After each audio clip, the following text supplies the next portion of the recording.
Right. Is this mic working? Can you hear this?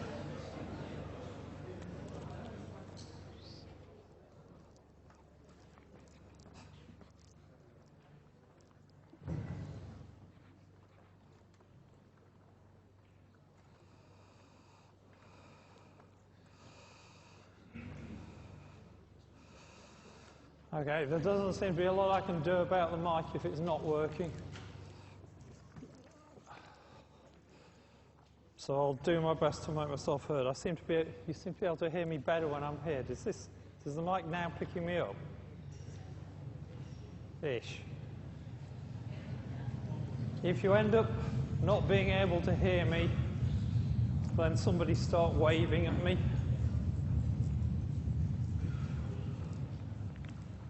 So make sure you do sign the register.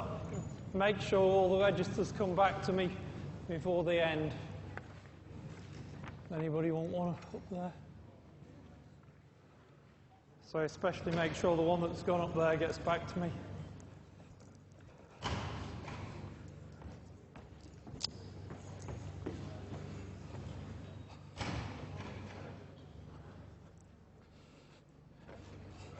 I have asked somebody to come and fix the mic, so hopefully if the mic is playing up, then somebody will come and have fixed it before my voice goes.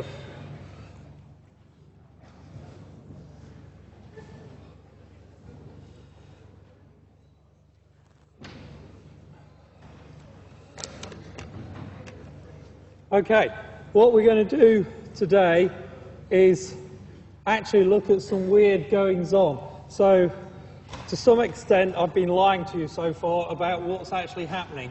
So, there's some weird things going on in the way that actually data is being stored when you write programs. And if you don't understand the details of this, you end up having really obscure bugs in your program.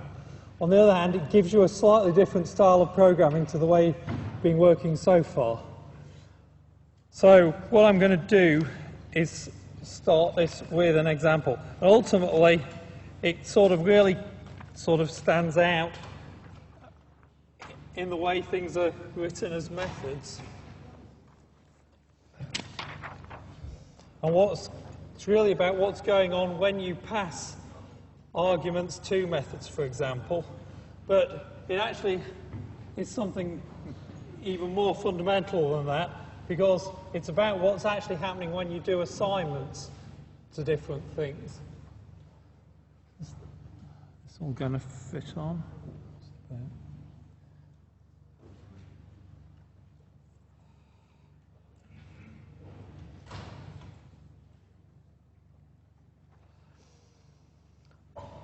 So I'm going to start with an easy exercise, and hopefully everybody can do this, but actually do it. Dry run this program, and what I want to know is what does it print out. So there's 4 print statements there. So this is an easy starter. What does it actually print out?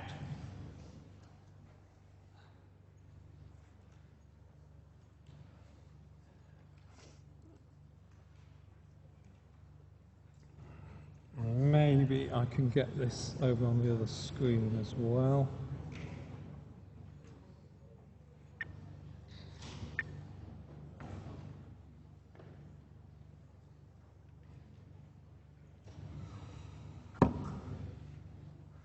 That was obviously a bad idea because the projector's playing up again.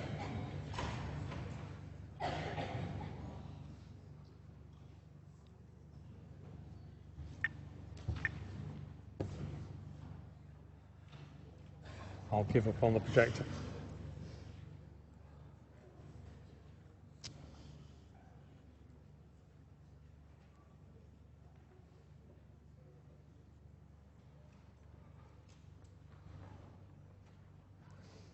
Okay, so what I want you to do is tell me what that does. So everybody should actually dry run it and actually write down your answer. So 4 things get printed. It's actually numbers that get printed.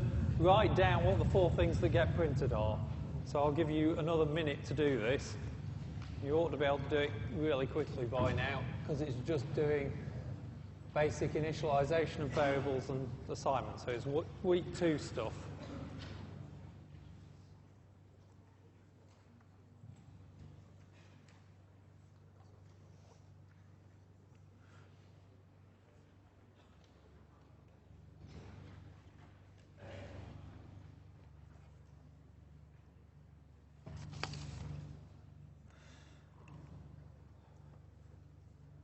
Okay, so what does it do? Somebody shout out the 4 numbers that get printed.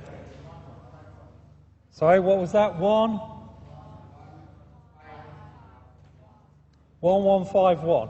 Anybody got any other answers about what's printed out? Just out of interest? Maybe there are. I haven't looked to see whether that's the right answer yet. Anybody think anything else is printed when this program fragment runs? So you're all happy. Okay, let's actually go through it and see what actually does happen as we print it out. Not because this is difficult, but because of what I'm going to move on to next. But I want to make sure everybody understands what's going on here. So, we start, int A gets the value 1. What does that do? It creates a variable, it calls it A, and it puts 1 inside the box, inside the variable. So you've got a value 1 stored in a variable called A. You then move on to the next line, that creates something called B, and you put 2 into it. Now you say B gets the value A, and back at the start you might have been confused about this and thought it was B equals A, and you might worry about which way round it goes. What actually happens here is what's in A gets put into B. What does that mean? We go to the box A, we make a copy of it. Remember when we were talking about boxes with shredders and copies and so forth? We don't take out what's in A, we make a copy of it and put it into B. But in putting it into B, that means we get rid of what was in B before and we put something in there. And then we get to the next line which says print what's in A. And by now what's in A is 1. So when we print it, we'll print 1. We then print what's in B, and what's in B now is also 1, so we'll print 1. And now we've got another assignment. This says A now gets the value 5. So that says go to A, delete what was there already, shred what was there, and put 5 in it. And then we print the things out. And because we've got this B gets the value A, there's nothing in that equals sign that means these 2 boxes are now the same thing anymore. They're still 2 completely different boxes. We've got one box called A, one box called B. We just happen to be taking something out of one box and putting it into the other box, or making a copy of it and putting it in. So this doesn't change B at all. So it's changed A, and so when we print out what is in A and B, we print out what's in A, and now 5 is in A. We print out what's in B, and 1 is in B. Okay? So it's really straightforward. We've all got a really clear understanding of how assignment works. Okay? So has anybody got any questions about that? Anybody not completely clear about how assignment works? Yeah? Everybody's happy? I should hope so. Right. So, a couple of weeks ago we introduced arrays, and we've also looked at records and various other things. So let's just look at that same example again and make sure you understand arrays. So what this is doing is creating an array of size 1 and another array of size 1, and then doing exactly the same thing. It's saying B gets the value A, and then we're storing 5 into part of A. Okay? So what I want you to do is dry run that program, and again I want to know what gets printed out. So it's almost the same, I'm just using arrays rather than integers as the variables. So dry run it, tell me what this program prints out.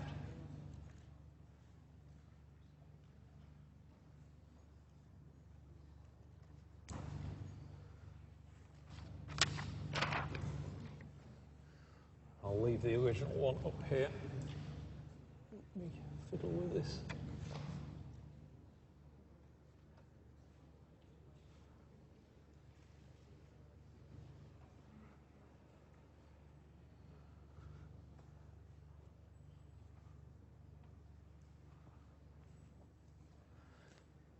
Notice the 2 programs are virtually the same. I'm just using arrays rather than integers that I've declared at the beginning.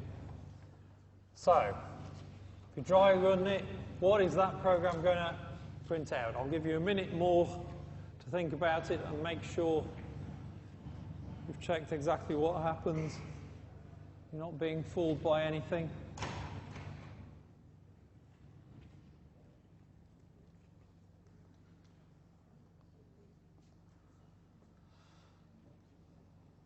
And you might want to talk this over with the person next to you, just make sure they agree with you.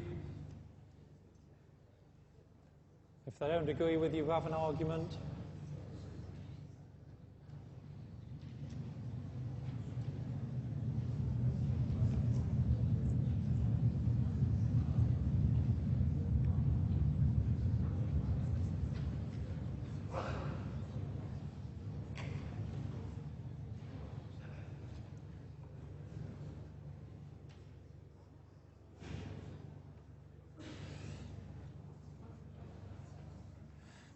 While you do that, I'll see if I can get this up on both screens again.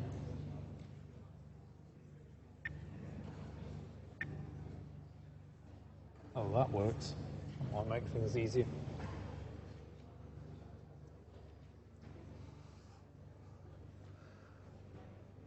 Right, everybody got an answer? So what does this print? The last one printed, what did we say? Ones and 5 and 1 or something. So, somebody shout out, what does this print?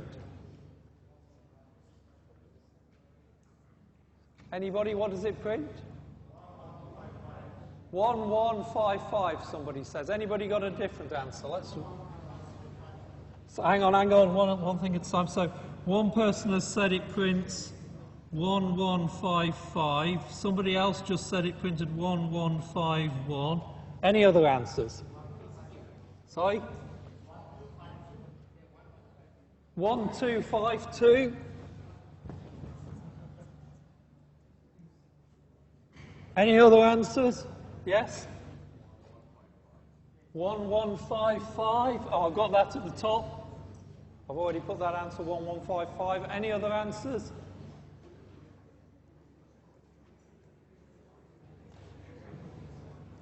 Maybe you can kind of work out what the other people are thinking of if they've got a different answer to you.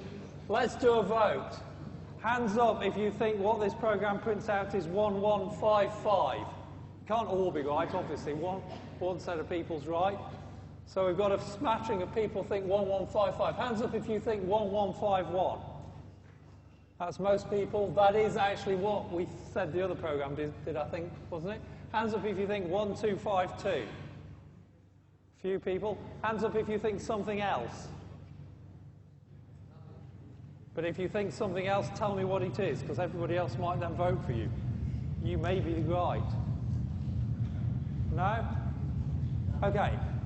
So, we've got a few people think 1155. We've got lots of people think 1151, and a few people think 1252, and maybe there's some people think other things. So, let's actually go through what actually happens, because this is where something slightly strange does happen.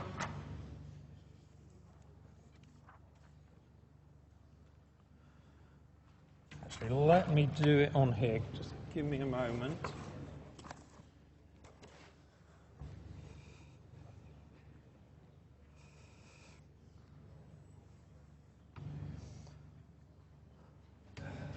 Let me write those out of the way.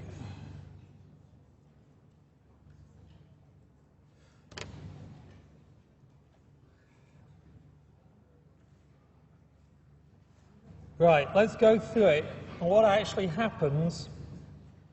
So it turns out the way arrays are implemented is slightly different to the way that I've said. So what happens when you do a declaration like that, what you do is exactly what I've said. What that does is create a box, a variable, it calls it A, and it has type integer array. When we say gets the value 1, in actual fact what happens is you create some space somewhere else and you put into A a pointer to where that other thing is. So where does the 1 go? The actual array is going to be stored over here somewhere, and what's stored in A itself isn't the array itself, it's a pointer to where we've stored the array. So then when we say B gets the value 2, we're doing the same sort of thing. We're creating a new box called B. That's what that part does. And then this says create a new actual array and store 2 in it. So if this was a bigger array, then what we'd have here is actually the whole array of data. As it happens, what we've got is just an array of length 1, so there's just a single thing there. So what goes in the box B is actually a pointer to it. Now, when we say B gets the value A, what does assignment do? It does exactly what I've told you it does. It makes a copy of what's in the box and puts that copy in somewhere else. So when we say B gets the value A, what does that mean? It means go to A, because it's B gets the value A, go to A, get a copy of what's in there, and copy exactly what's in that box over into the other box. So what does that mean? It's exactly the same as what it's doing with integers, copying what's in the box and putting a copy somewhere else, but what's in the box is actually a pointer. It's actually the address of where you'll find the real data, the real array. And that array is somewhere else, so the number that's actually stored in there is an address in memory. It's the address of that particular position. So when we copy what's in there, essentially what we're doing is taking a copy of a pointer to the same place, and we're scrubbing the old pointer because we're overwriting that and putting a new pointer into B, and that new pointer is pointing to the same place that A was pointing. So that assignment is doing exactly what I've said assignment does. It's just taking copies of things, but because the way an array is actually stored in memory, it actually has a slightly different effect. So when we look at what happens now, this says print what's in A position 0. So A position 0 is actually that cell. A0 says go to A, follow the pointer, and then go 0 positions along from there. So we're in position 0, go 0 positions along, and that is A0. If this was a bigger array, A0, A1 would be next to it, A2, and so on. So what happens? We go to A, follow the pointer, look what's in there, and what's actually in there is the value we put there. It's a 1, so that will print out 1. Okay, nobody disagreed about that. Everybody thought 1 was printed out first. What happens now, it says system.out.println B0. So we go to B and we follow the pointer and we go to B0. So actually B0 is pointing to the same place as A0. So what actually happens is we print B0 out, B, follow the pointer, what we find B0 is pointing to is the same thing A0 is pointing to. They're both pointing to the same place in memory, so they'll both get the same value. They both end up pointing to value 1. So far, kind of so good, because that's the same thing that sort of, in effect, happened with integer variables in my first example. We just ended up printing 1 out in both cases. But now something different is going to happen, because now when we do an assignment like A0 gets the value 5, what does that mean? It says go to A, look what's in it, follow the pointer, we get to position in memory where that array is pointing to, go to position 5 and overwrite it. This is an assignment. It says get the 5 and put a copy of 5 in A0, deleting what was there. So we delete what was in A0 and we replace it with 5. Oops.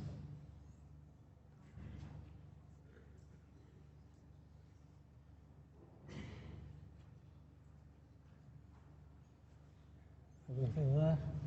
So we're going, A0 gets the value 5.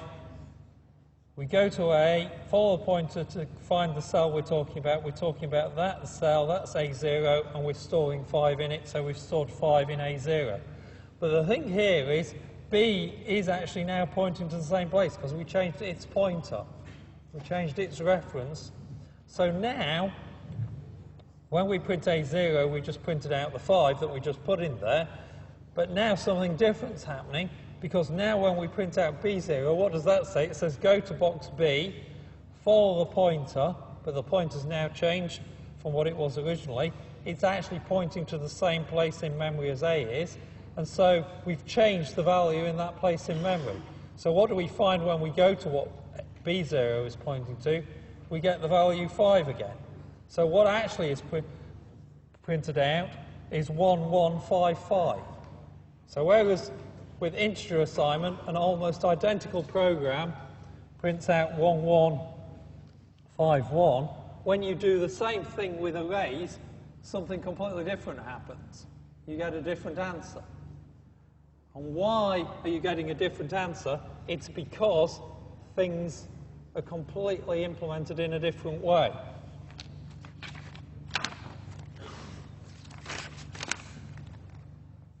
So what's the point kind of going on here? If you look at what does assignment do? Oops. For integers, an assignment, B gets the value A, makes a copy of what was in one variable and puts it in the other. That's what I've said assignment does. It makes a copy of one place and puts it in the other place. It copies the contents of A and puts it in B. But A and B themselves are still different. So that's what normal assignment does. Assignment to an array actually doesn't do anything different to that. It does exactly what that slide is describing, except A and B actually end up being the same thing. Because what does an array assignment do? When we do an array assignment, B gets the value A. We've copied the pointers, not the data. So change an entry of A, store something in the array of A, and it changes what B is pointing to as well, and vice versa. So A and B actually are pointing to the sort of the same bits of storage. But it's not that A and B, it's not that assignment's doing anything different, it's just all down to this fact that A and B are being pointed to by different things. So, looking at, in a more general picture, if I do a declaration like that, int I gets the value 4, I create a box called I and I put 4 in it. But when I say integer array A gets the value something, I'm creating this double box structure. The first box I create actually is exactly the same size as an integer variable, and what I'm putting in it is a pointer, and that points to the place where the actual array itself starts. And you go to that position and you find A0 by going on to the immediate position, A1 by going on one place further, A2 is going 2 places further, A3 is going 3 places further.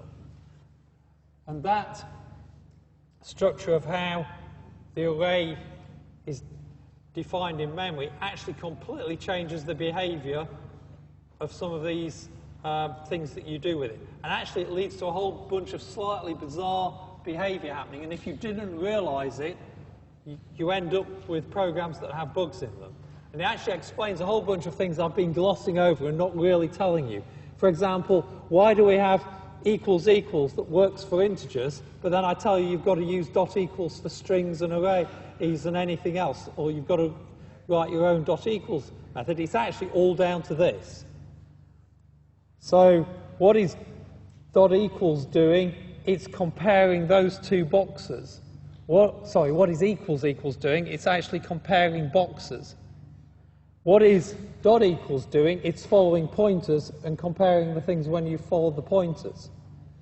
And this isn't just for arrays that you're getting behavior like this. Exactly the same kind of things happens with strings, which is why you need dot equals for strings. And it also is essentially what happens with records as well. And it leads to a bunch of other slightly weird things that we'll see as we go along.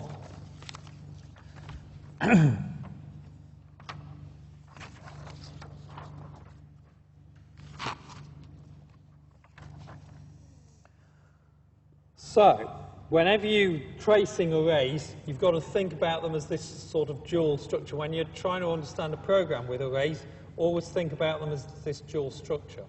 So, it's not that you're actually storing the array in the box.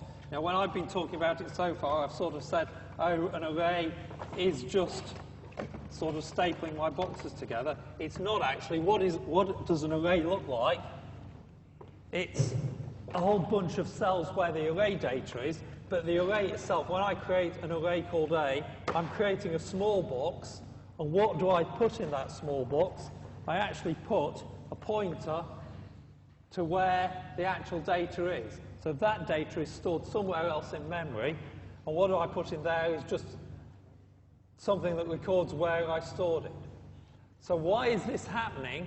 It's actually, we'll see later, something to do with two areas of storage that Java uses. So it splits memory into something called the stack area and the heap area. Okay? And when you declare a variable, it goes on the stack. The data of things like arrays and records end up in the heap. So that's kind of a different area of memory. And why are we doing this? Because all the variables you create essentially are going to be creating things that are the same size. The actual box that holds an integer and the actual box, the variable that holds an array, are all the same size. So you don't have to worry about have you got enough space for whatever data structure you're creating, because they're all the same size. The thing that's big is the bunch of compartments. And so there you need something a bit more flexible to find enough space so that you've actually got enough space to actually create the thing. And you might not in the immediate place you're looking at. And so it's stored in this other area, more flexible area, where you can carve out however much space you need for something. Okay? We'll get to what's going on with the stack and the heap sort of later on. But that's basically what's going on. Whenever you create an array, you're creating this pair of things, the actual box and the data. And this is what new is all about. You know, whenever, in all these programs you've been writing, over and over again, you've had to write new in some situations, but for integers, you don't have to say new. For arrays, you say new. For records, you say new. For scanners, you created them by saying new. And essentially, it's sort of down to this. You're creating pointers to somewhere else. So what is actually going on? Another way of writing that would be as two separate parts. You could write int a, and you can also, well, three parts actually. You can also then have a gets the value new integer array of size 4. And then the third part is actually a series of things where you say A0 gets the value 1, or you do it with a for loop maybe, but A1 gets the value 2, A2 gets the value 3, and A3 gets the value 4. Okay? So you can sort of think of that as being kind of one step. So what does that instruction do? What does that part of the instruction do? That just creates the small box A, and it doesn't put anything in it. That's just declaring something of type array. And what are we doing when we're creating something of type array? We're actually creating a box that can hold a pointer or a reference. So I'm saying a pointer is something that's pointing to another place in memory. In Java, you call pointers references. It's referencing another place in memory. So what does that do? It does exactly the same as essentially what int I does. It creates a box, a small box, but it doesn't put anything in it. So when we say new int 4, what does new do? New goes and finds enough space for the thing you want to create. So I've only got 3 boxes here. Did I bring another one? I didn't bring enough boxes. Never mind. I'll use this one for that. Okay, so we're creating an array of size 4. So when we say integer array A, we created that box. It can hold the pointer. When we say new integer array of size 4, the second line there, that's saying go and find me somewhere else in memory enough space to store 4 integers. And each of those integers will actually be stored in these boxes, because integers are small things. We don't actually need to find any more memory at all. And so that is A, and this is A0, A1, A2, A3. Okay? So essentially, what is new doing? It is initializing the array A. It's creating an area of memory that's blank, and it's initializing A to point to a place. It's initializing it with a reference. But that doesn't mean you're putting anything in the array itself in terms of the actual entries of the array. All we're initializing essentially is the pointer that tells me where I'll find all that data. And if I create another array, B, it will create some space somewhere else, and we'll end up with that somewhere else in memory. And so that, B will end up pointing somewhere else. C, if I create another array, will point somewhere else. Just tells me where I found enough space to create that array. So that's what new is doing. New is going and creating enough space to store the data structure that you're trying to create. And that's why arrays actually can't change size, because you go and find that amount of space when you do the new. And once you've got that space, that is the place where that array value is kept. So the array value is the thing that's sort of over there, and what we've got here is a reference to the actual value. And then finally, when we do things like this, A0 gets 1, A1 gets 2, and so on, now we're actually initializing the cells of the array themselves. So we initialized A with a reference, and now we initialize A0, A1, A2, A3, and so on. So there's sort of a two-stage of initializing. The first stage of initializing an array is get enough space to store an array that big. The second phase is to actually put data in that area of memory that you've sort of created. Okay? So has anybody got any questions about what I've been saying so far? Anything doesn't make sense or you're not sure about? Because you've got to understand this. If you don't understand what's going on with these references, there's a whole bunch of other stuff that's not going to make sense from here on in. But if you do understand this, a bunch of stuff does start to make sense. And it also opens up a completely new style of programming that will make writing programs with abstract data types, for example, a lot easier. And it leads to object-oriented programming later. Yeah? Could you explain the bit with the pointer again? So if we do B and you're pointing to A, So what's then happening? So I haven't brought enough boxes to actually spell it out. Actually, let's have some volunteers. Who was late? Somebody agree to have been late for a moment. You never have somebody willing to admit it. Go on, a volunteer. Give her a round of applause. Somebody else who wants to come and volunteer for me. Go on, come on up. I need somebody else. I took people from over there last time, did I? I don't know. Was somebody else coming? Come on up onto the stage. I'm going to leave. Yes, okay, you two. Both of you can come out. Come on. Get out, give them space. In fact, while they're coming out, you should... Oh, we've got somebody else. Brilliant, come on up.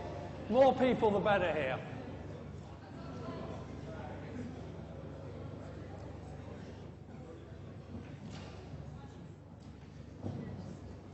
Okay, come up. Randomly scatter yourself around the stage. Don't know how many people I'm going to need here, how many boxes and so. Okay. Have a box. I may not need everybody here, actually. You just stand to one side. I'll think of a use for you in a moment. Let's go back to the program.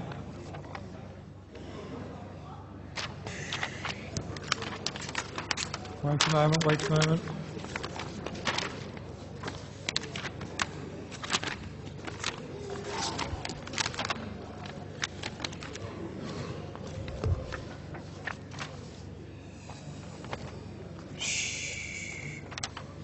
Should have been more tidy. Oh, there it is.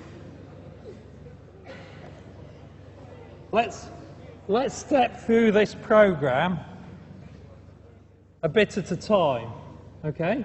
So, actually, let me take those back off of you and let's make it a little bit more sort of vaguely obvious. And I'll take that off you for a moment. I'll give it you back in a minute. Let me just get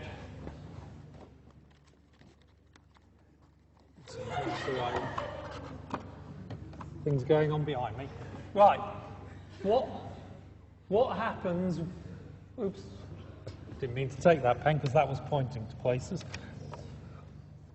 What happens when I do that first step? Int array A.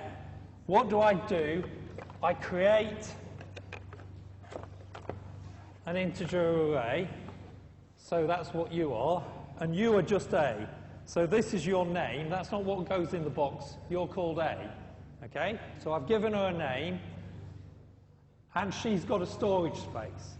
But what's in that storage space actually is going to be a pointer. But at this point, I haven't put anything in it. Okay?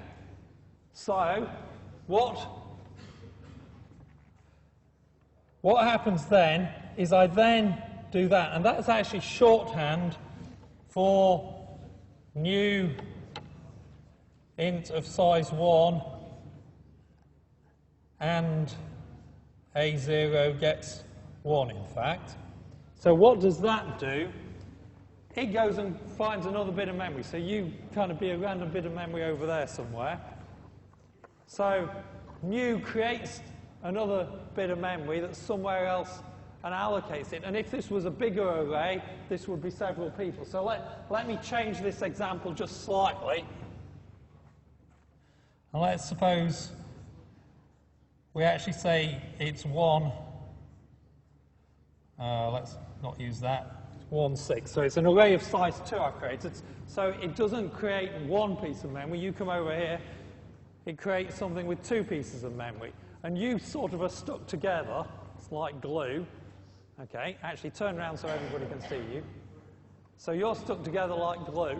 Okay, so they are where the actual array data is. They don't have any name whatsoever. They're anonymous. She's the one with the name.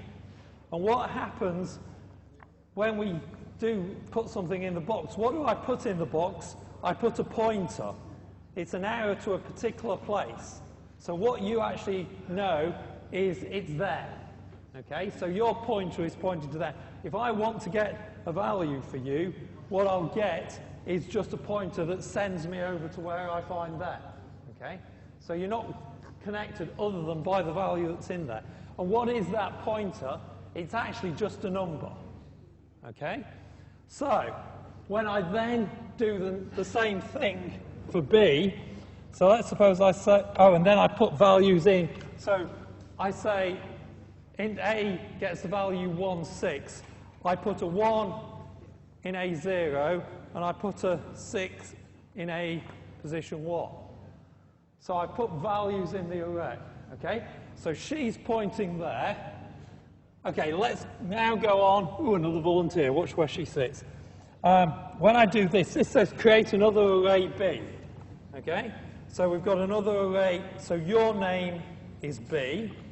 That's not what's in the box. And then I create an array of size 2. So this is where you come in. So you go and stand over there somewhere. You're somewhere else in memory. And you get a box, so you can have this box.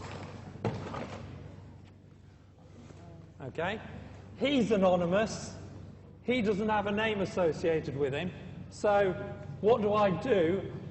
When I did new, I created him. And what do? I make a note of where he is, and I store that in B. So both A and B have got pointers, but they're pointing to different places. And again, all B is a number. It's an address in memory. You can think about memory as being this gigantic sort of area that's a bit like a gigantic array. You know, it starts at address 0, 1, 2, 3, 4, and so on, up to trillions, depending on how much memory you've got. Okay, and they're in different places all over. Oops, that wasn't high enough. They're in different places all over the place. Okay, so when I declare a variable a, I'm just finding one place in memory, but I'm using the name as a way of finding it. Okay, and I've created b, and I'm using the name as a way of finding it.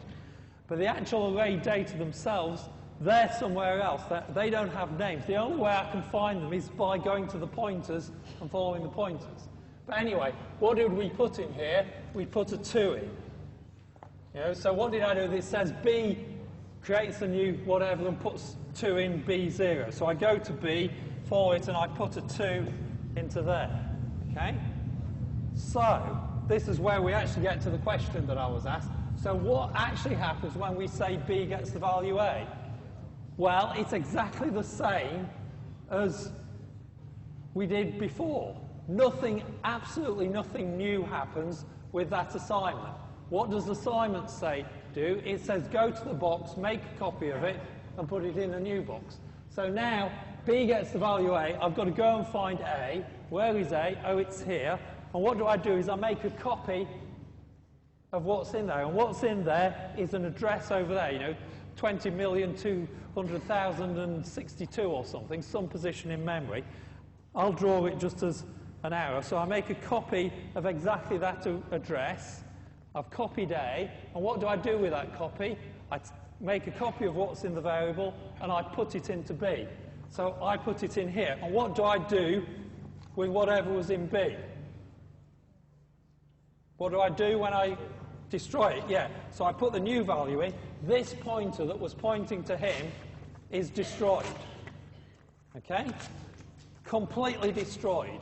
Like all the other things were destroyed when we were just dealing with integers. That's exactly what would happen if A and B were integers. I go to the box, I make a copy of it, it's in the box, and so on.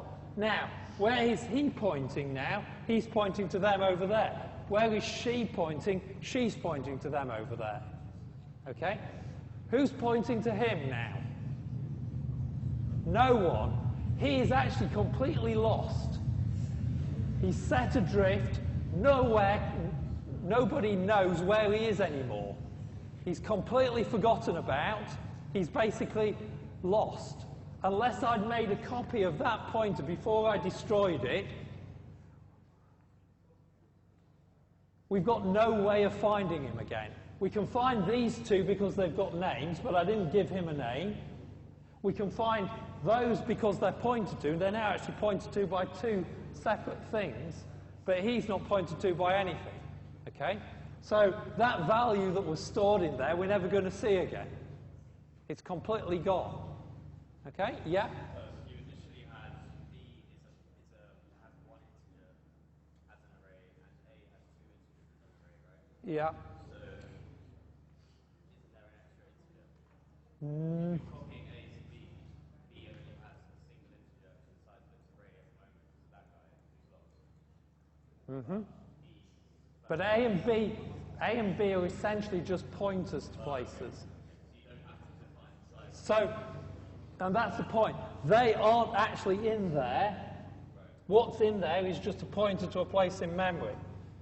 Actually, swapping arrays around with different sizes is a confusing thing to do anyway, and if I'd got more boxes and more volunteers, I would have made both of them the same size to be slightly less confusing about that point.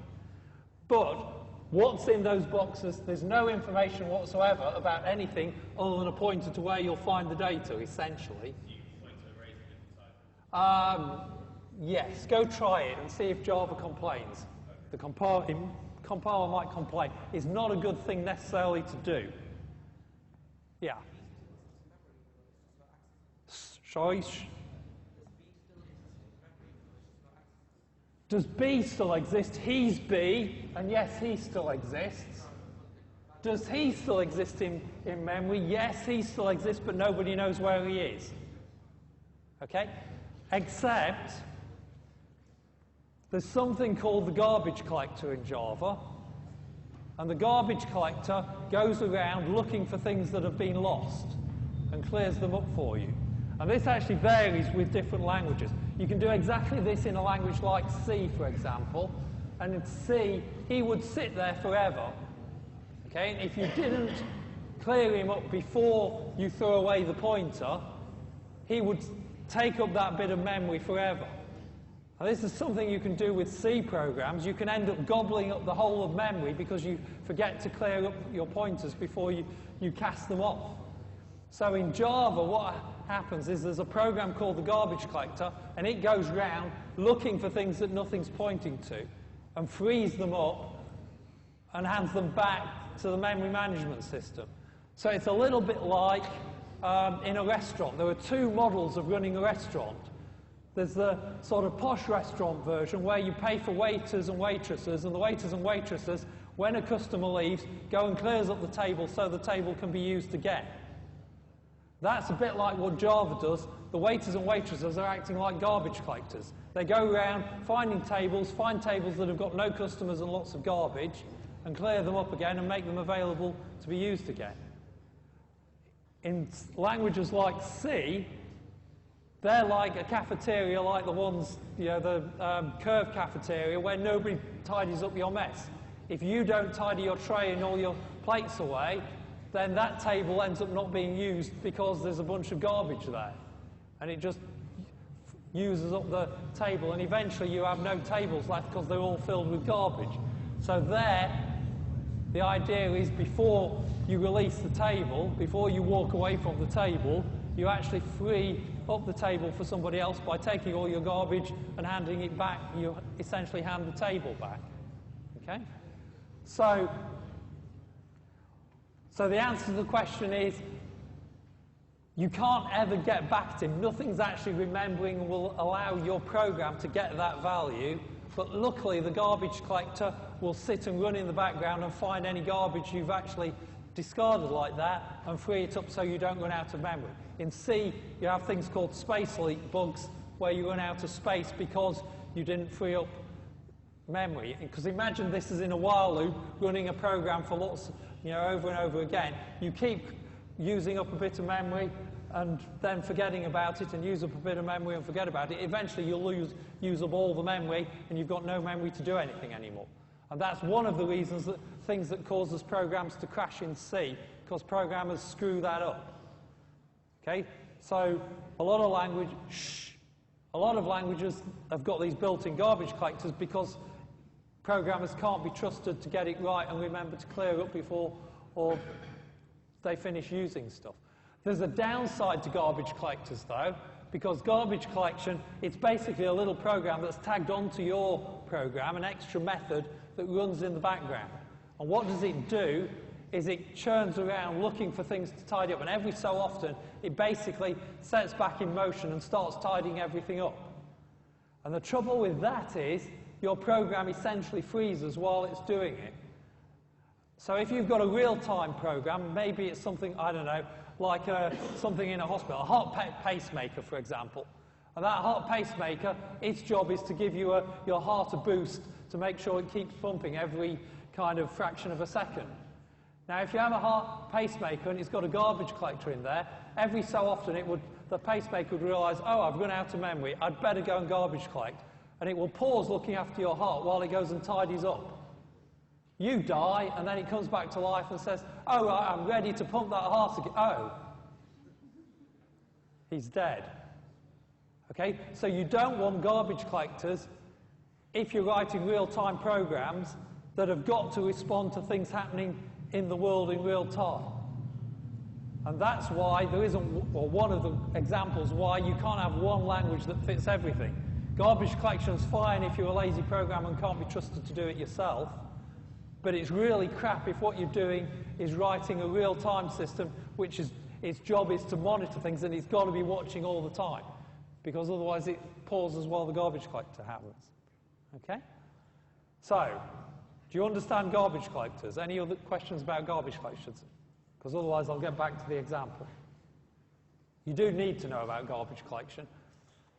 when you start writing C programs, at some point you are bound to, if you become any kind of professional programmer, you'll end up writing C programs or languages that don't have garbage collectors. You've got to be really, really careful about making sure you tidy up space that you've allocated when you've finished using it. And it's really hard to remember to do. And if you've ever had pizza wheels of death or computer programs crashing, there's a pretty good chance that one of the reasons it might be crashing is because the programmer screwed up looking after the space and that it's doing things like running out of memory. Yeah? Okay, yeah.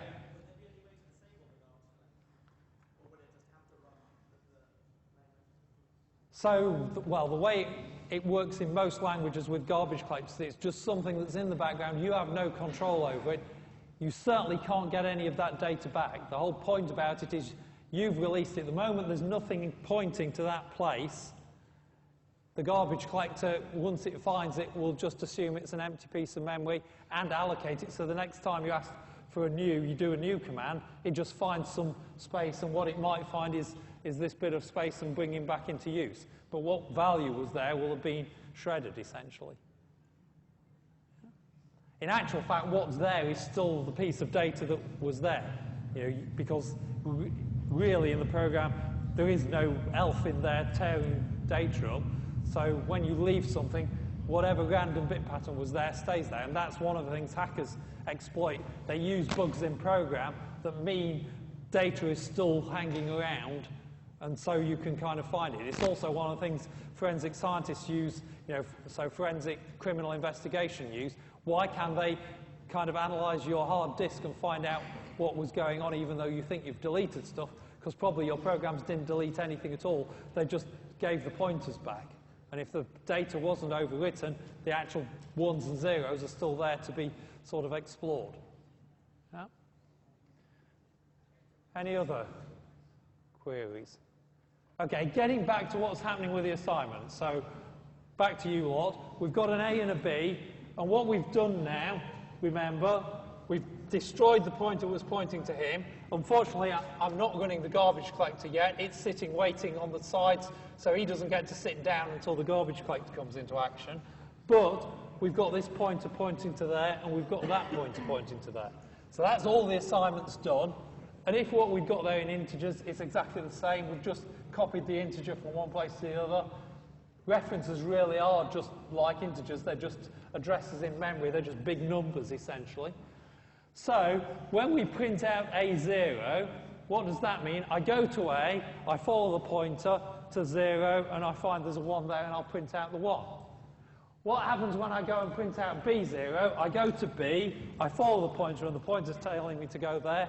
I go there, and I find there's 1, and I'll print out the 1. Okay, all fine. But what happens now when I say A0 gets the value 5? Well, A0 gets the value 5. What does that mean? Find A.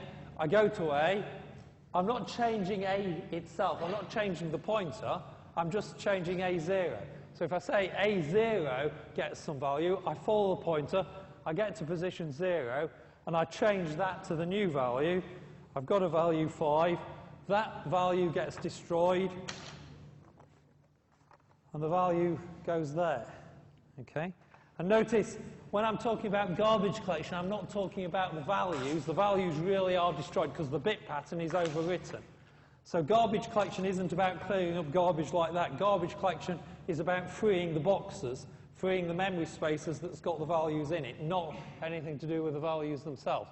So what have I got now there? A0 has now got the value 5.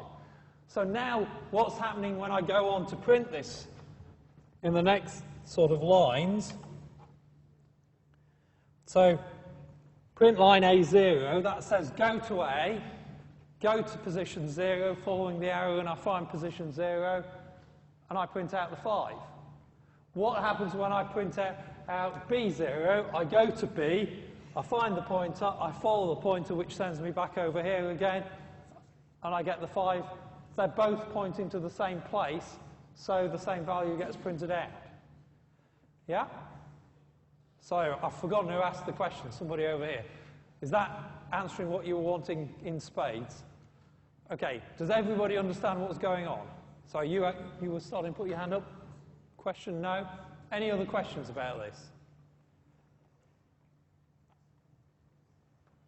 Okay, so weird things are now going to go on if you do assignments. The thing to notice is the difference between the assignment B gets the value A, that's assigning one array to another array.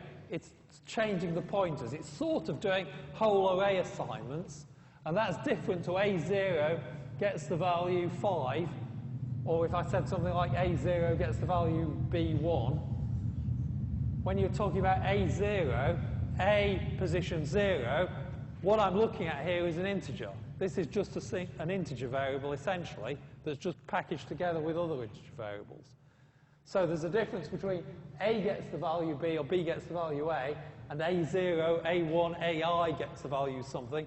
Then if the array is storing integers, you're just moving integers around, and again, nothing different's happening. But the thing about this is, draw pictures like this with boxes and arrows to make sure you know what's going on. So if you kind of use a simple idea of we were talking about before, it's just a box, and you start trying to work out what arrays are doing as though they were just boxes, you'll get the wrong answer because you think you've got two separate boxes. And it's all, you do still have two boxes, A and B are still two separate places, but they're pointing potentially to the same place in memory. Yeah?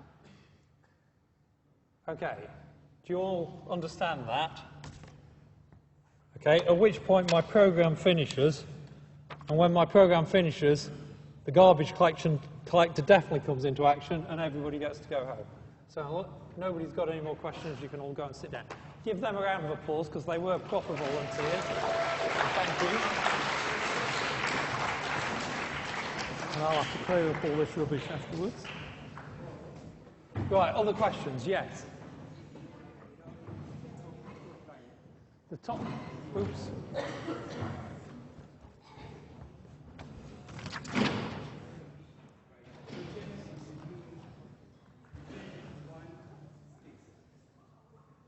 So what I changed there, let me just rub out.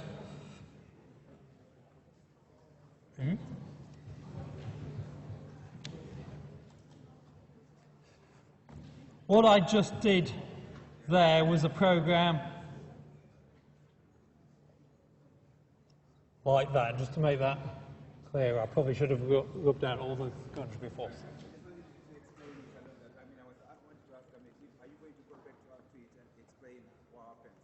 So I explain what happens at which bit? In that bit, because initially it was just one, isn't it? So all I've done, I've changed the program. So what 1.6 is, that's just initializing an array. So when you use this curly bracket notation, all it's doing is it's a shorthand for initializing the array with the value. So what that did was, the people over here, there were two of them, it just puts, oops, we had one, but I tore it up. It just says create the array, and it's a shorthand for doing a new, and the new creates the boxes, and the 1.6 says put 1 in the first position and 6 in the next position. So curly brackets 1,6 is just a shorthand for an array value with 1 in position 0, 6 in the next position. If I said curly brackets 1, 6, 9, then I'd be creating an array of size 3. I'd be doing a new array of size 3, and I'm putting 1, 6, and 9 as the initial values in the boxes. But it's just a shorthand, essentially, for writing new and giving the size, and then having a for loop that puts each of the values into each entry. Okay. Any other questions about anything? Right, we'll have a break, and when we finish the break, I'll start again at 10 past on my watch. And what I'll do is look at some of the other consequences of this, because all sorts of other weird things go on as well that are a consequence of exactly that happening. So anybody got any individual questions, come and talk to me.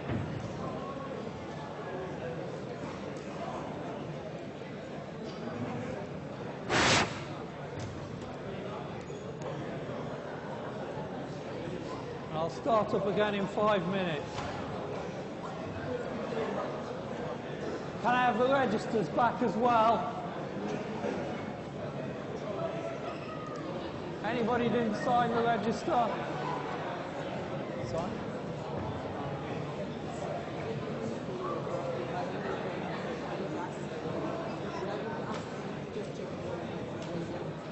No.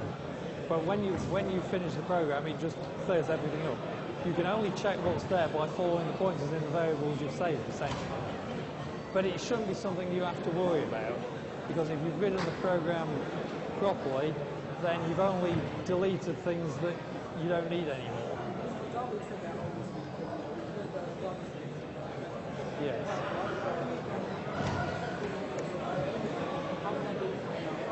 Well, you don't have to find out. When you write the program, whenever you're about to overwrite a pointer, either you copy that pointer somewhere else so you're still pointing to it, or whatever it's pointing to, you write a release command that lets it go. So there's sort of allocate, deallocate commands that are equivalent to new and sort of call the garbage collector, but you actually say deallocate that piece of memory. I'm not using that piece of memory anymore, give it back. And if you overwrite a pointer without doing the deallocation first in a language like C, that's when you end up with memory that sort of your program's not able to use it. When you finish the program, it frees everything up anyway, because the program just hands everything back to the operating system. If you've got a program running in the background all the time, it could use up every bit of memory on your computer, basically. Yeah. It could. You've just got to make sure you don't have the bug in your program that allows it to happen.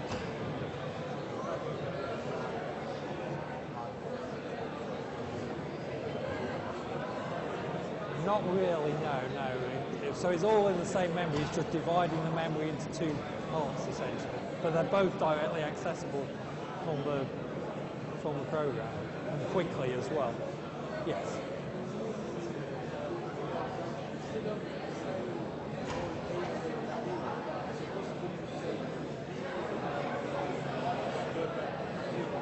Yeah. Yes. And that would follow the pointer, pull out the value, make a copy of it, put a copy, follow the pointer to the other way, and put a value in there. So if you wanted to copy the whole of 108,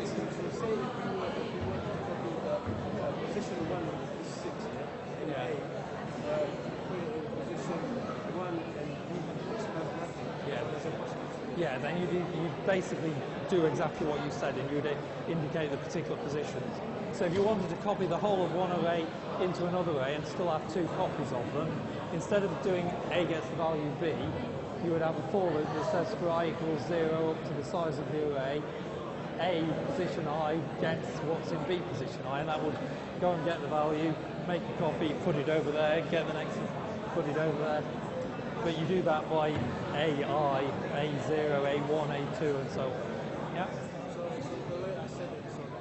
So that would work, yeah, you can still do copy individual positions. And they're doing exactly the same as if they were just integer variables. So, I. It's the first two workbooks, part 1 and part 2. So I think that's up to 7, but I can't remember. But it's whatever's in those first two workbooks. On the other hand, there will be stuff from the final workbook like this that you might be able to use, but there'll be no explicit questions requiring you to have this knowledge. You won't lose any marks for not having this knowledge, but you might impress me by showing you do know that, you know, I'll ignore all the things that were mistakes perhaps in a program if you've used this call by reference stuff that I'm talking about now.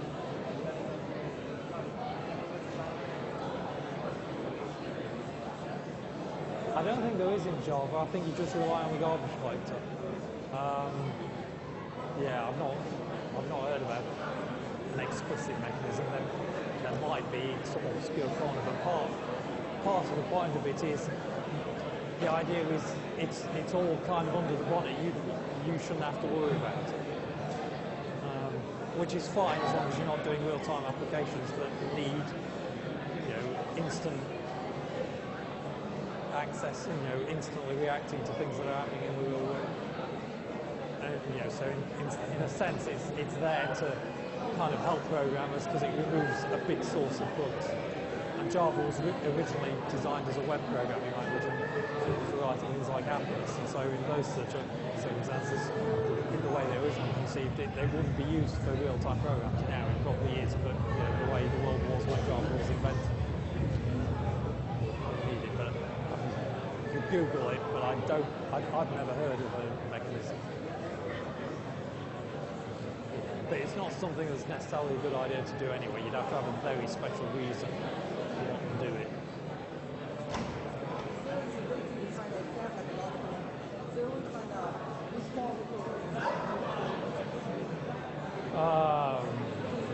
Not directly. I mean, maybe if you were working in something like Eclipse, then it might provide a mechanism that it was keeping track of what was going on, but don't know. Yeah.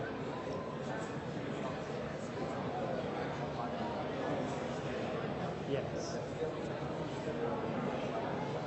Only by overwriting it. So the way you physically remove stuff is you just write 0, 0, 0 into everything, for example, or 1, 1, 1. Even you can't just get rid of. There's always a binary code in there. It's not really like an empty seat that you could have an empty seat. If I've got rid of one person, I've put somebody else in the seat. Okay. Were you waiting? Yeah. Sorry.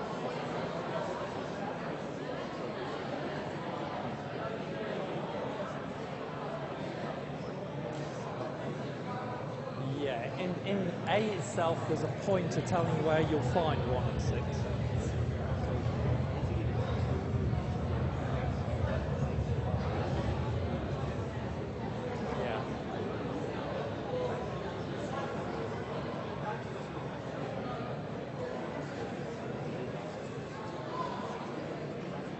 So it's not A and B are exactly how I showed you there. A and B only hold pointers to places in memory.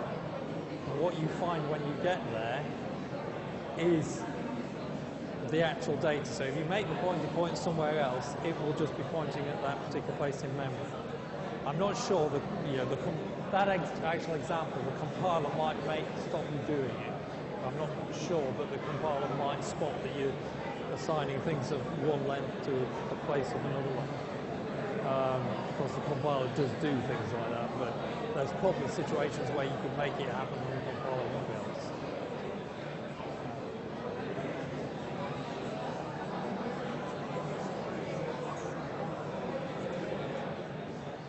What do you mean by the worksheets? For the progress test? They're all online, so if you look in the units on QM Plus, every progress sheet is there to download. And there may be spare paper ones if you go and ask at the beginning of the labs. Unless they've thrown them all away, they usually have a box full of the previous week's ones. Okay? So have you got one last question?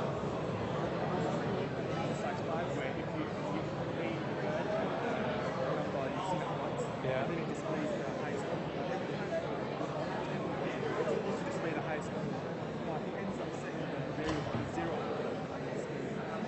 I'd have to spend time looking at your program. So if you want to come immediately after the lecture, I'll look at it then. But it will take more time than I've got now to solve it now. But I'll look at it after the lecture. Where did the other registers end up? Can I have the other registers back? Anybody hasn't signed a register?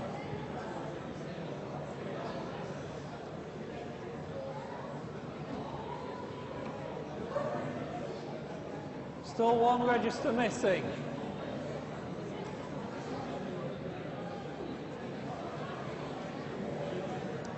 Okay, the register from the balcony hasn't come back. Shh.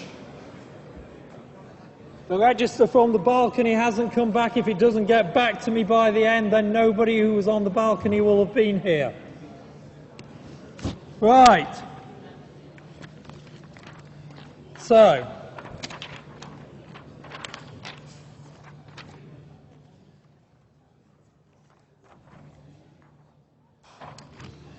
let's check that you do understand what we just did by giving you another example. So trace this example by drawing line and dot pictures. So draw pictures kind of like these kind of things that are pictures showing the array as the pointer pointing to somewhere else and where you scrub out the pointers as you go. And see if you can work out what happens when this particular program runs.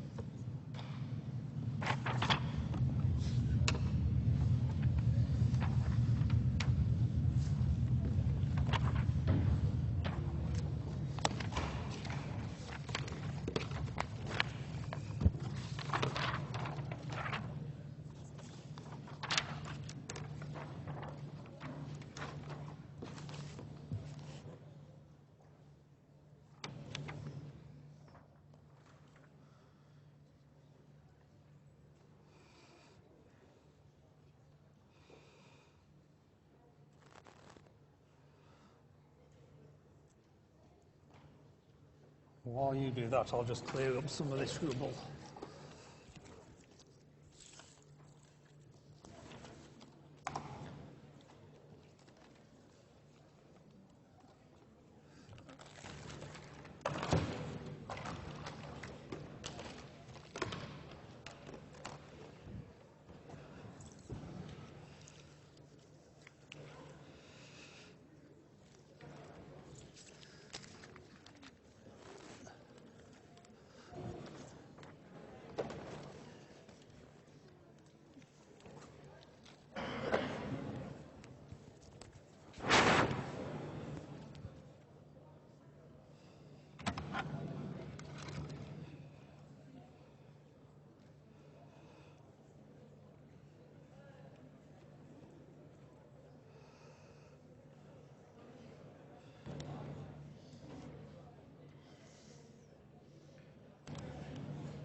And what would happen if you print out all of A and all of B?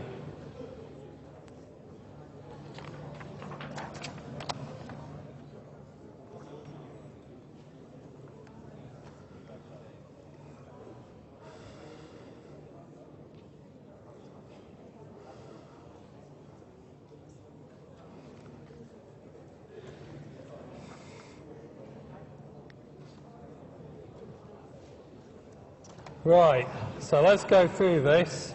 Let me just switch this back to both things, if it's going to work.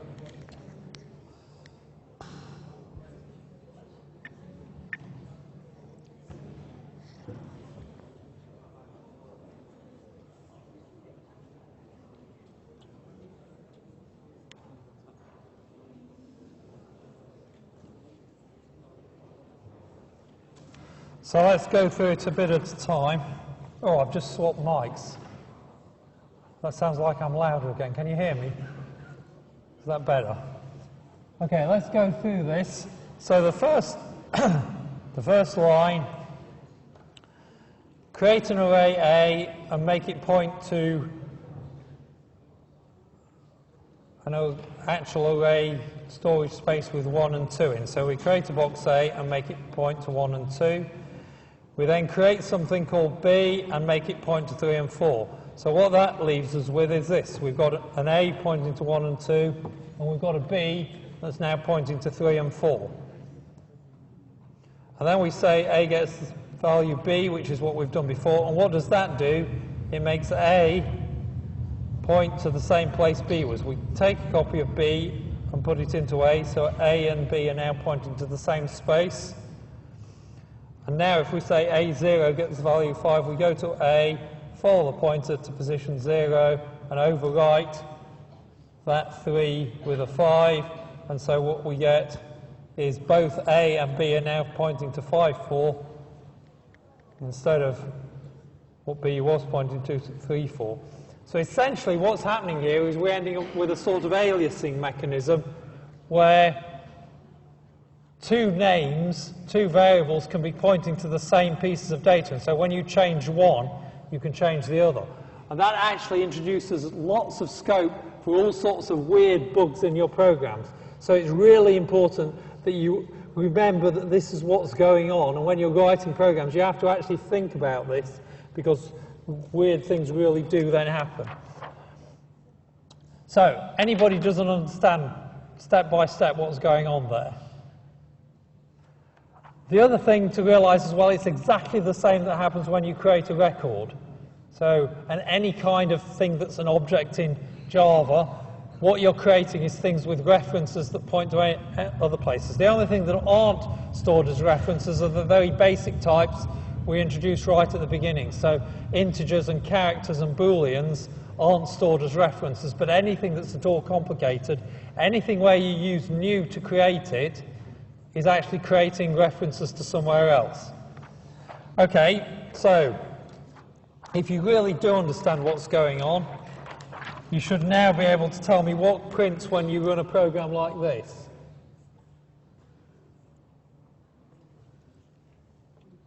Can I fit all of that on?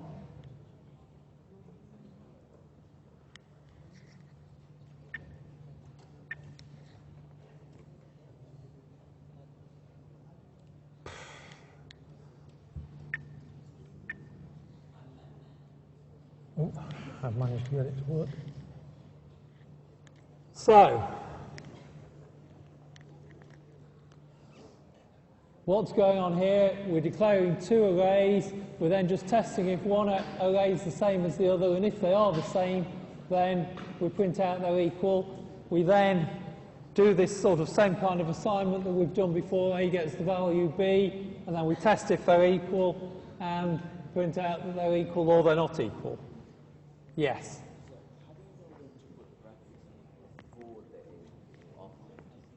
The brackets before the A. Oh, these are very old slides, so the very old versions of Java, you could do it either way. It's actually better not to write it the way that I've done it here, but to write all the parts of the type together. So int square brackets A rather than int A square brackets. This is actually the way Java derives from C, and in C originally you did it this way, and Java then allowed both ways, and eventually they decided actually the other way is better, and so this way got deleted. So it's actually far better to, the int and the square brackets are both part of the type, so it makes a lot more sense to put those together, because then you're saying type variable name. And you know, these are like 10-year-old slides, so I haven't actually changed them since the days when it was actually decided not to do it like this. So, okay, so everybody had a chance to work out. So what gets printed the first time? So we do if A equals B, will it print A and B are equal, or will it print A and B are not equal? Not equal, okay, and then we'll say A gets the value B. Will it print then A and B are equal, or will it print A and B are not equal? Equal, not equal? Hands up if you think equal. Hands up if you think they're not equal at that point. Few people. Okay. The only way to find out is to step through it in the same way. Let's draw exactly what's going on. Let's make sure I'm doing this where it shows. So that says create an A, make it point to somewhere that's got 1 and 2, make a B, make it point to 1 and 2. Now what does equals equals do? Equals equals checks if that box is exactly the same as that box. Are the bit patterns in those two variables exactly the same? And the bit patterns are different because they're pointing to different places in memory. They've got different addresses stored there. So that will actually be false at this point because they're not the same bit patterns. They're not the same values stored in A and B where we mean that box and that box. So even though A and B have got the same values, 1 and 2, they are actually different because those things there are different. They've created two completely new areas of memory and stored values in them. When we say A gets the value B, what do we do then? A gets overwritten so that it now points to the same thing that B was pointing to, and we lose that link. And so what's in there now is a copy of the address that was in there. So whereas originally they were not equal, at this point we're now asking, is A equals B, is what's in that box the same as what's in that box? Yes, they are, because what that assignment did was make a copy of the bit pattern from 1 and put it in the other place. So after you've done A gets the value B, A and B are now equal, so it will print that they're equal. Okay? So does everybody understand that? And the same thing happens with strings, essentially, and that's why you need dot equals for strings. Because if this was something like string S gets the value cat, and string, I'm probably off the bottom, aren't I? String S2 gets the value dog. What's actually being created there is a box S1 that points to a place in memory where you've got the characters D, O, G, oops, sorry, that was S2, and S1 where you've got it pointing to somewhere in memory, and C, A, T, and somewhere else. And so if you say with strings, if S1 equals S2, what are you doing is comparing that box with that box.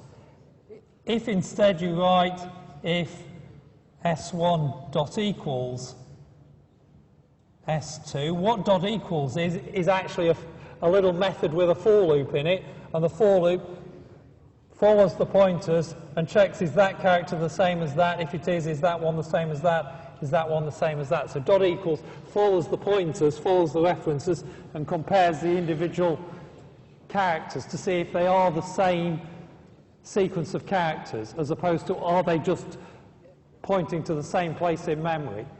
And the way strings are dealt with, there are situations where you can declare two things called cat and they would end up being pointed to by the same place. It's slightly different in that sense to arrays. So you've got to be very careful with comparing two strings. If you by mistake use equals equals, Java isn't going to complain because you might have wanted to do that. You might be wanting to ask, are these strings stored in the same place in memory? But that's what equals equals does for strings. It checks if they're stored in the same place in memory. Java's not going to complain about that. It will let you do it, but you won't be testing what you thought you were testing.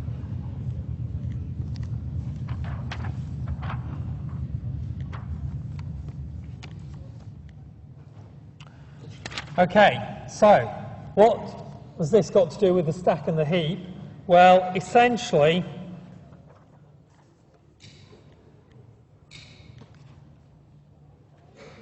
not all languages work quite like this, but what Java does is it splits its memory into two parts. When you start running a Java program, essentially what the Java runtime system does is allocate a bit of memory called the stack for storing the actual variables, the things with pointers, the integers and so on, and it then creates another bit of memory that it calls the heap, which it uses for storing things that are being pointed at.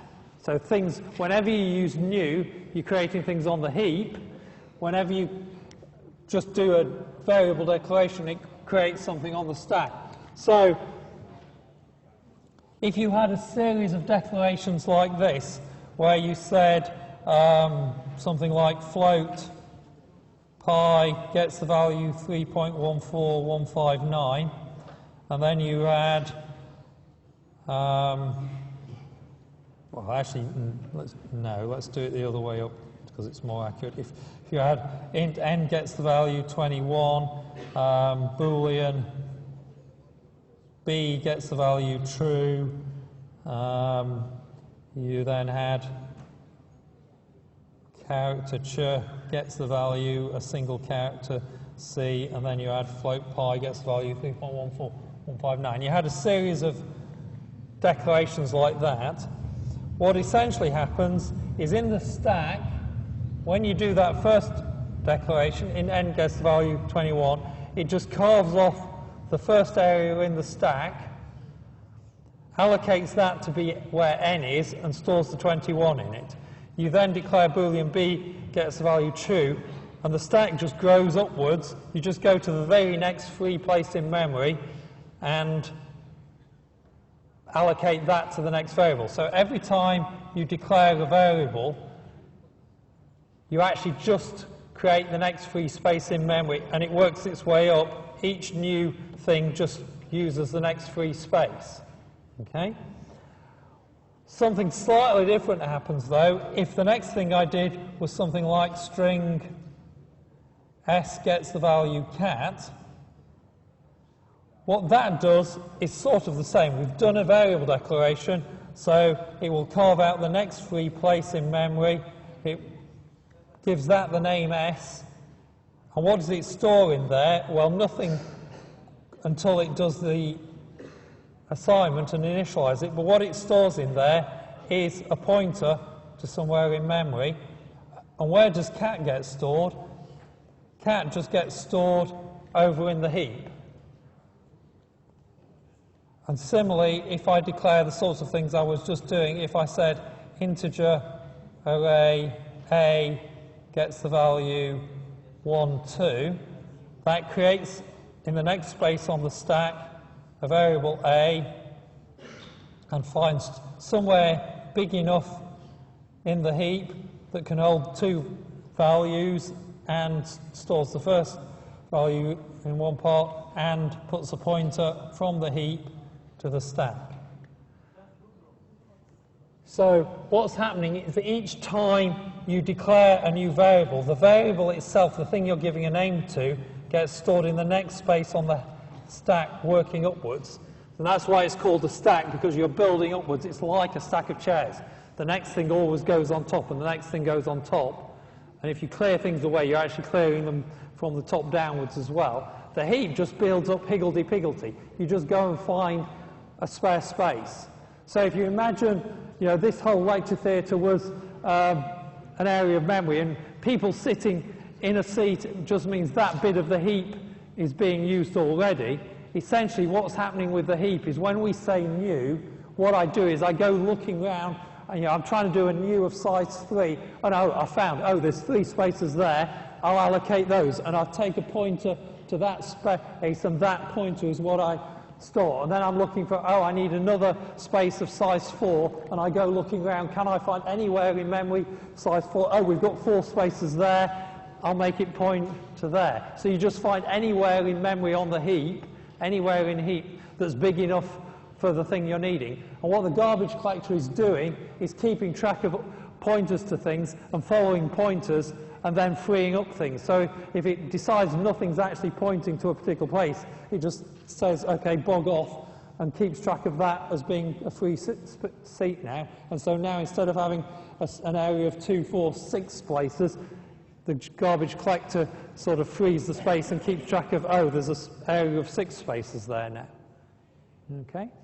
So that's all I mean with the stack and the heap. And the thing to remember is the stack is where the declarations are creating space. When you do int a or integer array a, that single thing, the cell that actually has the name with it, is stored on the stack. The names aren't actually stored in the stack. I've just put the names next to them there just to indicate where they are. The names are actually held in other bits of memory in a sort of table, a runtime table. But that's sort of dealt with by the compiler. But the values, simple values, integers and so on are stored there. Pointers are stored there, but the pointers can then point to things on the heap. The actual data is always on the heap if it's an array or a record or any other more complicated type. Okay? There's not really a lot more to the stack and the heap than that, other than when you come to methods. So this also explains what happens when you call methods, because if you've got a local variable n, say, and you call a method, and that method also has its own variable n, what you're doing is just creating another n on the stack. And whatever's the topmost n is the one that's the currently relevant one. So when you call a new method, essentially what you do is you draw a line on the stack, and you don't let the program have access to anything below the line, and so you've the new local variables of a method are appearing above the line on the stack. Those are the only ones you can then access.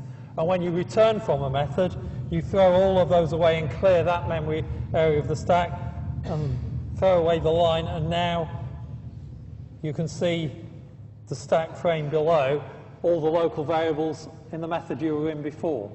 So what's happening with method calls and local variables is to do with the stack as well. The stack's keeping track of stack frames. It's adding a new set of variables that are the new local variables. They're the only ones you can see. And you call another variable, you seal those off for a while and start building new variables on top of the stack.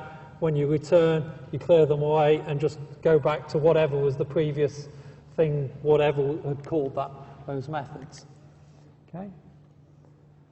So everybody happy about that? Because I'm going to now move on to something that's really subtle about call by reference that comes to methods, the way you're using methods. And this makes a big change to the way we can write programs. But any questions about anything I've said so far?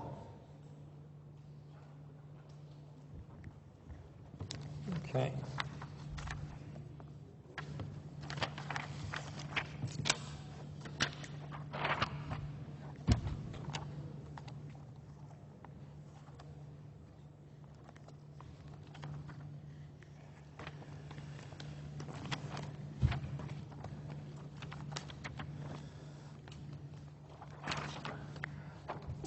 Right, so what does this have to do with methods? Let's, oops.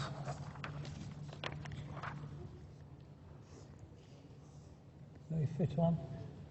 So if you take two methods like this, start with the top one, oops, and that's run off the end of when I photocopied this. So the first one is a method array increment that you passed an array and you passed an index to it, and what you do is you just add 1 to that array in that position and then you return. So I ought to have had a return statement there as well. You just return. So it's got a void return type. Likewise here you do the same thing with integers. What this does, it doesn't return anything. It just is given an integer x, it adds 1 to x and then returns. Now, everything that I've said so far, you would expect both of those methods, when you call them, to do absolutely nothing. Because neither of them return a value, they don't print anything.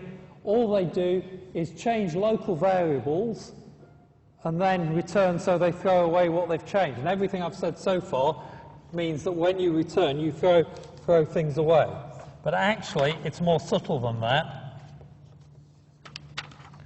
So let me switch to actually a blank slide, stick that over there.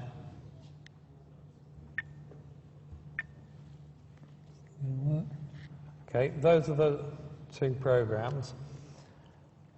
Let's suppose you do a call int inc of a, where we say a gets the value 1. So I declare some variable a, I say increment that using this method inting, which is the thing I've got over there. Okay, so what is actually going to happen when I execute that? Well, I create a box called a, and I put 1 in it. That's what that line does. And then I call int inc A, and what do I pass? I jump to this new method, but first of all I evaluate what's in the brackets to get a value. So I evaluate A, and it's just a variable, so what does that mean? Is I go and look in the variable, and what I take with me is the value 1. Okay? So I then jump to the method int inc public, let's write it out here, public static void int inc. Okay, so what that line's doing, let's do it a line at a time. When you jump to int inc, you go and find the code, and what does that do? That says, oh, we've got a new variable x, which is the local variable to this method. So this method can't see A itself because that's local to main or whatever's calling this method. But we're creating a new variable x, and when we call int inc, whatever value we pass, whatever value that evaluates to, gets put into x. So I've put 1 into A, so what I put into there is 1. So I've now got the value from A stored in x. And what do I do now? I do x plus plus. Let me write it out in full. X gets x plus 1 is all I mean by that. And then I'm going to return. What does that say? That says go to x, find the value that's in x, add 1 to it, gives us 2, and then store that value back into x. So I'm now holding a 2. I overwrite the old value of x, and I put a 2 there. Okay? And then I return. And so when I return, then I return. And when I return, what happens? I throw away all the local variables of this method. I'm not returning any value, so no value passes back. I destroy the variable x, and I jump back to where I was here. And A is still there, and it's still got its value in it because it's a separate box. Okay? So nothing I did to x had any effect on A whatsoever. So if at this point I now print what's in A, what it will print is 1. Nothing I've done with this method has changed anything because I changed values in a local variable and then I threw it away. Okay? So that's the story I've been telling you so far, and it is true. That is exactly what happens. And it's also what happens with arrays, but as we've seen, arrays are stored differently, and so there are consequences because of the fact they're stored differently. So now let's go to what happens with this top program. It looks like it's doing exactly the same thing, just like what was going on with assignment. But let's do the similar kind of thing with that. Let's suppose I declare an array A, and I store in it, I don't know, 1, 2, 3, it can be whatever I like, and then I call array inc, I pass it A, and I pass it position 0. So what I want to do is increment position 0 of A. And if it works like integers, we're kind of going to assume this isn't going to do anything because I don't return any value in either of them. All I'm doing there is changing this variable array. So what does happen, and if I then print A0, what do we think is going to happen? We might assume it would print 1 because that's what's in A0 of A. But what does happen? Well, when we jump, as we execute this, that creates something called A. And what does it put in A? Not the data, it puts in there a pointer, and the pointer just points to some other place in memory, and in that other place in memory you actually have the values of the array. Okay? And then we call array inc, so we'll now jump to array inc, and how is it defined? Static void array inc. And what it does first is it creates these two variables. So it's got a variable that's an integer array called array, and it's got an integer called index. Okay, so it creates two boxes, one that can hold arrays that it calls array, and one that can hold integers that it calls index. Hello, that must be for me. Oh, it's a shame. Anyway, so we're calling it with two different values. So what's the value in A? The value in A is this pointer. So we're actually taking with us this pointer, and where do we store that? We store it in the first thing there. So what goes into an array is actually a pointer to the array. It's a copy of what was in A. And what do we pass here? We pass the 0, and that goes into index. So now array is pointing to that area of memory on the heap where the array was stored. We've done exactly the same thing. We've just passed a copy. An index is holding 0. And now what do? We say array index gets array index plus 1.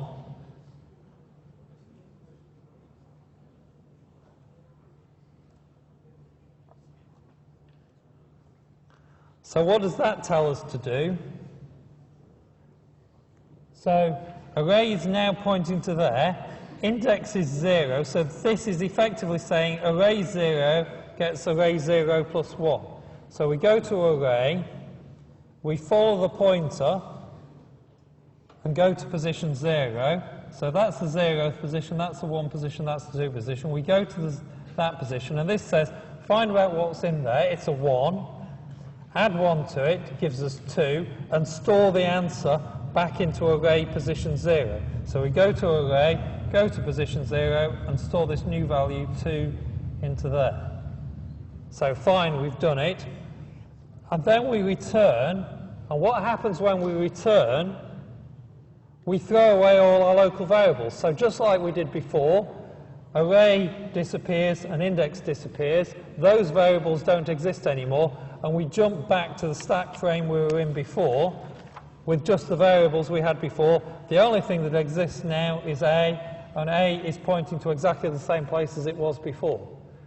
But just like it happened in the assignment, because we passed the pointer, because we passed the reference, the change we made in the method has actually changed something on the heap. And it's changed the thing on the heap that A is pointing to. So even though the method didn't actually have access to A itself, it did have access to where A was pointing to. And because of that, it means the change the method made does actually change what was passed to it.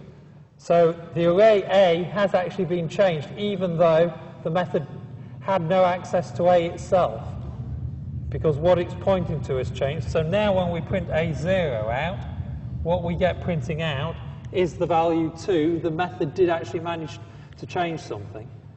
And that's a really dangerous thing that can happen, because essentially what's happening is now side effects. The way I've been teaching you to program so far is if a method's going to have an effect, it's got to return the value, and then you do the assignment locally. And that means you can see from the header of a method exactly what it's going to do. I can look at a method and I see something like this, and I see, oh, it returns nothing, so it's not going to change any of my variables. I look at this, it's got a void return type, it's returning nothing, it's not going to change anything. And what we're saying now is if you pass pointers to things, if you pass references, then that method has got access to anything that pointer is pointing to on the heap. So it can cause havoc. And at one level, that's really bad. And a programming language that lets that happen is a really terrible programming language, because it's giving you license to write programs that have got all sorts of obscure bugs in them, where you've written methods and they've accidentally changed things that you didn't mean to change. You pass variables to them, And you've not got any easy way just looking at the headers of the methods to know what they're going to do. The header no longer tells you what effect that variable is going to have. And that's potentially really bad. On the other hand, it's exactly what the whole of object-oriented programming is essentially founded on doing. So it gives you this license to do stuff that actually you can cause all sorts of havoc by doing, but it's put into programming languages because it actually makes some things really convenient. And I actually uploaded an example just this morning of a student abstract data type. So I've gone back to the example that I was working on earlier on when I first introduced getter and setter methods. And what I've done is written a program that's an abstract data type for it using this mechanism. And so essentially what it means is when you want to change a method, change an array or change a record, so change things in abstract data types, you can pass the thing you want to be changed as an argument, and the method can change it, and you can then just return, and it can be a procedure that makes changes. And I'm not going to have enough time to go into any big examples of that, but I want to give one example. Suppose you want to write a method to fill an array. So maybe I want to initialize an array. So I want to write something like, it's called fill array. And what you do is you pass it an array, maybe it's an array of integers.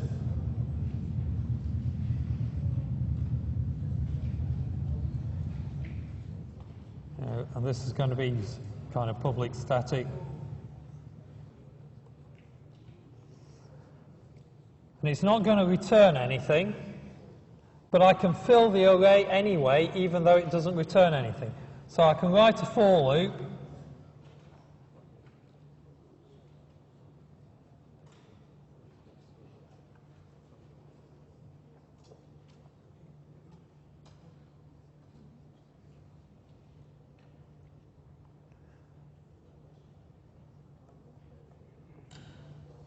Something like that, say. All that's doing is it's a for loop running from 0 up to the length of the array that's been passed and storing 0 in everywhere. I'm just written a method to initialize any thing that's passed.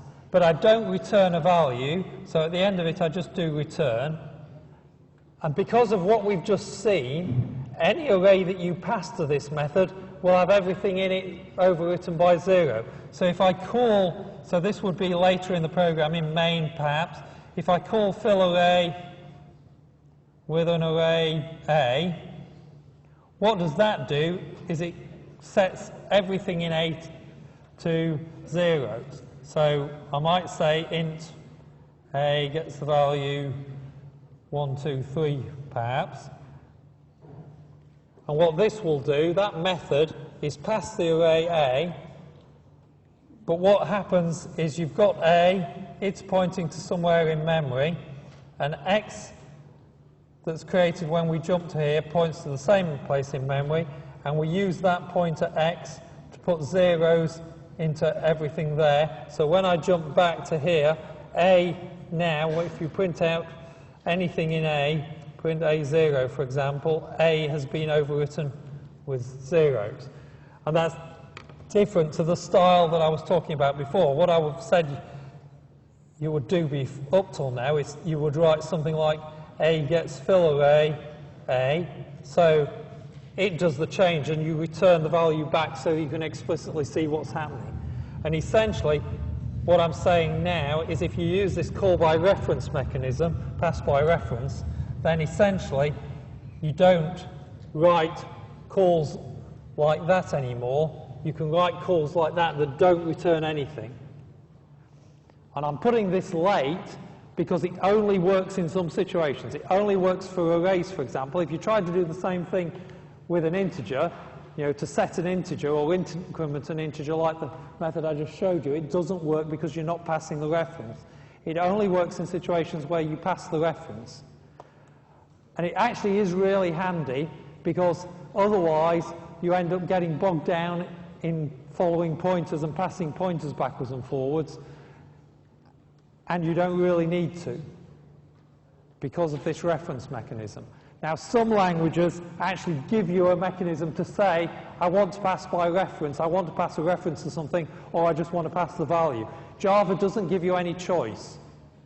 So simple things like integers and characters and booleans are passed, you pass the value. Complicated things like strings and arrays and records, you always pass the reference. So you have no choice in the way it's done. So it's not a true what's called call by reference, call by value mechanism, because you don't have the choice. But you are passing either a value or you're passing a reference. The reference is still a value, but it's a reference value you're passing. And if you pass a reference, you can do things like this, where arrays, for example, can be changed because you passed them. So you've now got a way of programming. Pass something you want to be changed to a method, and it can be filled. So everything where we've done setter methods, you can now do them using this style because records are passed by reference. Okay? And if you look at the thing that I've posted on the forum, there's a complicated big example of doing exactly this using records. And I've run out of time, so I'll shut up there. Anybody got any questions, come and see me. I still don't have the register from the balcony. Unless it comes back, everybody on the balcony was absent. So whoever's got the register on the balcony needs to get it back. Somebody's trying to pass it back, possibly. If they are, pass it over the balcony and pass it forward, or I'll be outside. Come and see me at the end. Like, for example, why the stack holds certain values, not just references on the heap holds other values. So, for example, if you declare an integer and you give it 5, the stack will hold the reference on the value, and I thought a heap would hold the value. No. Well, if you declare an integer, you're not creating a reference at all. Right. So the actual box that is the integer, the box I, has that number 5 put in it. Okay. So it's not that there's references there, that's the whole point. Simple things in Java don't have references. Actually, the language would be a lot cleaner if everything was a reference, and then everything would behave in the same way. And that would be a lot better, but you'd take up twice as much memory. Every integer would take up 2 boxes. So there's a sort of pragmatic decision they made not to do that. And also things are slower because you have to follow pointers to do anything. So that's the reason, it's pragmatic reasons. But I would say as far as language design goes, you end up with this mismatch of a really bizarre language that some things behave one way and some things that ought to behave exactly the same way behave a different way. So it's bad language design from a theoretical point of view, but from a practical point of view it's bad. What really would be better was to design a language where actually everything is references, but the compiler can work out situations where the references don't really matter and just strip them out so you believe you're using references, but you're not. And the compiler does that in all sorts of other situations. It tidies up your code. Unless you want to hear about micromolding. That makes a lot of sense. Thanks, man. Q downstairs. I'm answering more questions outside because we should get out. Good idea. Sorry. Let's connect with I couldn't get the laptop to work to it. I could only get the two. Please don't say that. Please don't say that. There was something last week that if you can't get it to work, that pressing that button switched it over. So Which button? So it was something about pressing the bottom button on the projector actually made a difference. Try it on there first. It may be Okay. just the projector never warmed up. Thank you very much. Answer questions outside. No, just for the register because in the balcony you lost them. So can I just So quick? take it outside and wait for me outside with it. Oh, can I just quick sign that? Go on, get it faster. Take it outside with us. Can I just quick sign that? If you can get it faster, then make sure you sign it up. I'm sorry, that all that rubbish was mine. Oh, what's this thing doing there? Where's my laptop gone?